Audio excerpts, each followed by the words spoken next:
Once, in a quaint little town nestled between rolling hills and a forest shrouded in secrets, there lived a young girl named Emily. She was a bright and cheerful child, always quick to find joy in the simplest of things. But all of that would change when Emily's family moved into an old Victorian house on the outskirts of town. The house was a thing of faded grandeur, with creaking floorboards and walls that whispered forgotten tales. Among the dusty relics of generations past, Emily discovered an antique doll. It was a delicate porcelain figure with golden curls and a frilly, lace-trimmed dress.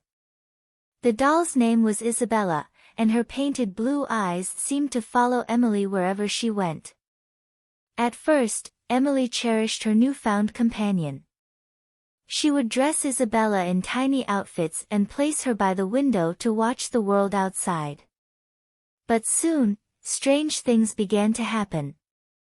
Emily's parents heard her talking to Isabella in hushed tones, as if engaged in a secret conversation. They dismissed it as the imaginings of a lonely child. As weeks turned into months, Isabella's presence became increasingly unsettling.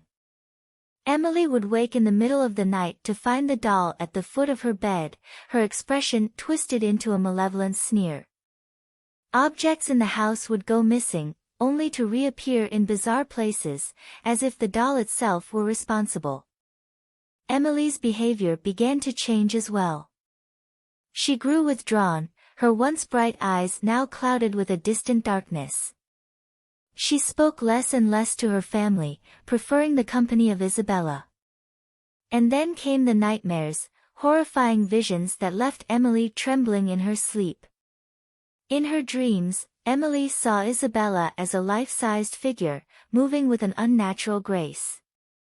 The doll's eyes glowed with an eerie light as she whispered promises of eternal companionship in Emily's ear. Each night, the dreams grew more vivid, and Emily's waking hours were plagued by a sense of dread. Emily's parents, increasingly concerned for their daughter's well-being, sought help from a local priest. Father Thomas was a kindly man, but even he could not explain the sinister presence that seemed to emanate from the doll. He performed a blessing on the house and placed a crucifix by Emily's bedside, hoping it would offer protection. For a time, it seemed as though the blessing had worked. Emily's nightmares abated, and her family breathed a sigh of relief. But their respite was short-lived. One evening, as the family sat down to dinner, a chilling wind swept through the dining room, extinguishing the candles and plunging them into darkness. When the lights flickered back to life, Isabella sat at the head of the table, her porcelain lips curled into a wicked smile. Emily's parents gasped in horror as they realized that their daughter's voice had changed, no longer the sweet tones of a child but a cold, malevolent hiss that echoed through the room. The doll's malevolence grew with each passing day. She taunted the family with whispered threats, moving from room to room with a haunting grace that defied explanation.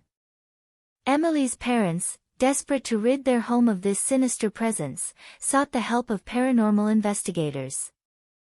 The investigators delved into the history of the house, uncovering a dark secret that had long been buried. It was revealed that the previous owners, a family with a young daughter, had experienced a similar haunting. They had attempted to destroy the doll but had met a tragic end. As the investigators delved deeper into their research, Isabella's malevolent spirit seemed to intensify. She targeted the investigators themselves, subjecting them to nightmarish visions and relentless torment. Some fled in terror, while others were consumed by the darkness. Emily's family was left with no choice but to confront the evil that had taken hold of their home. Armed with knowledge and a steely resolve, they performed a ritual in an attempt to banish the malevolent spirit from the doll. The ritual was fraught with danger, as Isabella fought back with a ferocity that defied her porcelain form. In a climactic battle between light and darkness, the family channeled their love for Emily and their determination to protect her. With a blinding burst of light, Isabella's malevolent spirit was expelled from the doll, vanishing into the depths of the night. As the first rays of dawn illuminated the room, Emily's family breathed a collective sigh of relief. Isabella lay still, her porcelain features peaceful once more. The curse had been broken, and Emily was free from the doll's malevolent influence. But the experience left scars that ran deep. Emily's family moved from the Victorian house, leaving behind the haunted doll in a place that could never harm anyone again. As they settled into a new home, they knew that the darkness they had encountered would linger in their memories, a chilling reminder of the malevolent presence that had once held them captive. The haunting of Emily's doll served as a cautionary tale, a reminder that even the most innocent of objects can harbor a darkness that threatens to consume those who dare to cross its path. And in the quiet, forgotten corners of the world, such malevolence waits, biding its time for the next unsuspecting soul to stumble upon its malevolent embrace.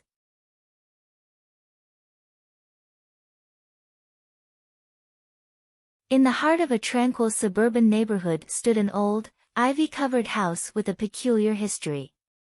It was a place whispered about in hushed tones by the locals, a residence that had seen generations come and go, each leaving behind a legacy of whispered secrets. But among all the mysteries that shrouded the house, none were as chilling as the tale of Victoria, the haunted doll. The story began in the late 19th century when the house belonged to the Trelawney family. A reclusive and enigmatic clan, the Trelawneys had a penchant for collecting oddities from around the world. One such acquisition was a doll, exquisitely crafted but possessing an air of malevolence that unnerved even the bravest of souls. The doll, christened Victoria by the Trelawneys, had a face carved from porcelain that seemed to change expression when one wasn't looking. Her glass eyes held a sinister gleam, and her silk dress rustled as if moved by unseen hands. Some claimed that Victoria's lips, painted a blood-red hue, would curl into a cruel smile when darkness fell. The Trelawney's youngest daughter, Eliza, had a particular fascination with Victoria. She would spend hours in her room, whispering secrets to the doll and sharing her deepest fears and desires. It was a bond that both intrigued and concerned her family, but they chalked it up to the whims of a child. As the years passed, the Trelawney's house gained a reputation for being a place of darkness and despair. Neighbors spoke of strange noises emanating from within its walls, unearthly whispers, eerie laughter, and the chilling sound of a child singing a haunting lullaby in the dead of night. One fateful evening, a storm of unprecedented ferocity swept through the town, shrouding it in darkness. Thunder rumbled like a malevolent giant, and lightning split the sky, illuminating the Trelawney's house in ghastly flashes. And it was on that night, as the tempest raged outside, that the true horror of Victoria would be unleashed. Eliza, now a young woman, was alone in the house when the storm struck. She ventured into the attic, a place she had always been forbidden to enter, drawn by an inexplicable force. The attic was a labyrinth of dusty, forgotten relics, but at its center lay a trunk covered in old, tattered sheets. With trembling hands, Eliza uncovered the trunk, revealing a collection of letters and diaries dating back centuries. The writing spoke of a malevolent spirit known as the Veiled Lady, bound to a porcelain doll through a dark and unholy ritual. The doll, Victoria, was said to be the vessel through which the Veiled Lady could torment the living. As Eliza read the passages, a chill ran down her spine. She turned to leave the attic, but the door slammed shut, trapping her in the dimly lit space. Victoria stood before her, her glass eyes glowing with an unholy light. The doll's porcelain lips moved, and a voice, both ethereal and cruel, filled the attic. "I have waited," Victoria whispered, "waited for the blood of the Trelawneys to awaken me. You, dear Eliza, shall be the vessel through which I shall reclaim my power." Terrified and entranced, Eliza felt an invisible force envelop her, binding her to the doll. She became a conduit for the malevolent spirit, her mind and soul subjected to the veiled lady's dark desires. As days turned into weeks, Eliza's family grew increasingly concerned for her well-being. She would emerge from her room, her eyes vacant, her voice cold and distant. Victoria was always by her side, a silent but malevolent presence. The town, too, was gripped by an unshakable darkness. Crops withered, livestock perished, and an aura of despair hung in the air. Whispers of the haunted Trelawney house spread, and the townsfolk knew that something had to be done. A group of brave individuals, led by the town's elderly priest, ventured to the Trelawney house on a moonless night. Armed with holy relics and a determination born of desperation, they entered the accursed dwelling, ready to confront the malevolent spirit that had plagued their lives. What they found within the house was a nightmare beyond their darkest imaginings. Eliza, now a vessel for the veiled lady, had become a conduit for a legion of vengeful spirits. The walls of the house groaned with the weight of their collective malevolence. In a climactic battle between light and darkness, the priest and his companions faced the wrath of the veiled lady. They recited ancient incantations, brandished crosses, and invoked the power of their faith. The battle raged through the house, shaking its very foundations.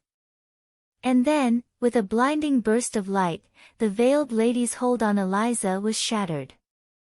The spirits were banished, and Victoria, the haunted doll, lay still at last. The Trelawney house, no longer bound by darkness, stood in eerie silence. But the price of victory had been high. Eliza, freed from the malevolent spirit's grip, was forever changed. She was left with fragments of memories, haunted by the knowledge of the horrors she had witnessed. As for Victoria, the doll was sealed away in a chest, locked and hidden in the attic, a reminder of the darkness that had once consumed the Trelawney house. Years passed, and the Trelawney house became little more than a relic of the town's grim history. But the legend of Victoria, the haunted doll, would forever haunt the memories of those who had dared to venture into the darkness, a testament to the enduring power of malevolence and the human spirit's capacity to overcome even the most nightmarish of horrors. In the end, the house stood as a chilling reminder that some secrets are better left undisturbed, and that darkness, once unleashed, can seep into the very soul of those who dare to seek it out.